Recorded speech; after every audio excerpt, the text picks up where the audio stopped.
मध्य प्रदेश की सियासत में एसआईआर प्रक्रिया के बाद बड़ा भूचाल आया। 42 लाख से ज्यादा नाम मतदाता सूची से कट गए। इस लिस्ट में भोपाल के सबसे ज्यादा नाम काटे गए हैं।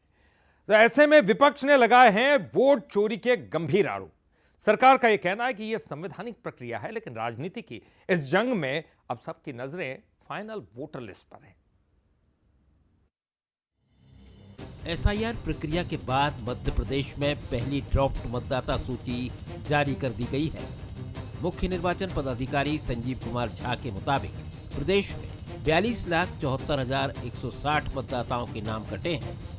इनमें 19,19,000 पुरुष और 23,64,000 महिलाएं शामिल हैं। सबसे ज्यादा असर राजधानी भोपाल में देखने को मिला, जहां अकेले 4,38,875 वोटरों के नाम लिस्ट से हटाए गए। इसके अलावा 8,40,000 मतदाताओं की मैपिंग अब तक नहीं हो पाई है। निर्वाचन आयोग ने साफ किया है कि 22 जनवरी तक दावा आपत्ति ली जाएगी और 21 फरवरी को फाइनल वोटर लिस्ट जारी होगी। जो दिवंगत हो गए या एब्सेंट थे 42,74,160 है। इसमें दिवंगत 8,46,184 है। जो एब्सेंट पाए गए और जो शिफ्टेड है वो 31,51,000 है। मतदाता सूची में इतने बड़े स्तर पर नाम कटने के बाद सियासी पारा चढ़ गया है। कांग्रेस प्रदेश अध्यक्ष जीतू पटवारी ने इसे सीधे तौर पर वोट चोरी करार दिया। पटवारी ने ऐलान किया कि कांग्रेस एक भी देशभक्त नागरिक का नाम नहीं कटने देगी। इतना ही नहीं, नाम जुड़वाने के लिए बूथ स्तर पर कैंप लगाए जाएंगे। वहीं नेता प्रतिपक्ष उमंग सिंघार ने एसआईआर प्रक्रिया पर सवाल उठाते हुए मतदाता डेटा लीक होने की आशंका जताई है। 40 लाख नाम कटे, इसका मतलब है राहुल गांधी ने जो कहा वो सच निकला।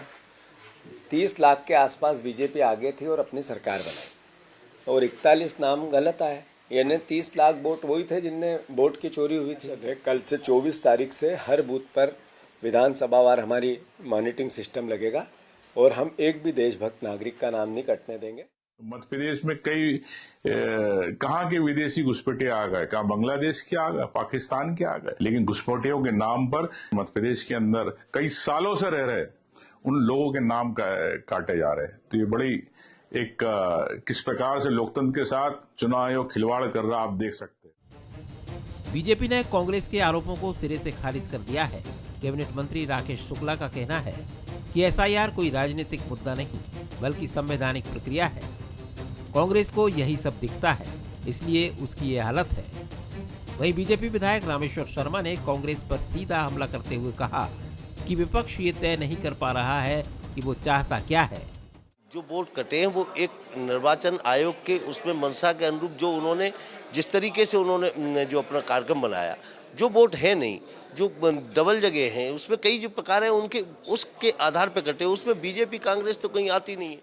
मध्य प्रदेश में नाम कट रहे हैं तो परेशानी है, बम्बई वहाँ नाम कट जाएं तो परेशानी है। तो ये चाहते क्या है, किसके नाम जुड़े रहें और किसके नाम काटे रहें।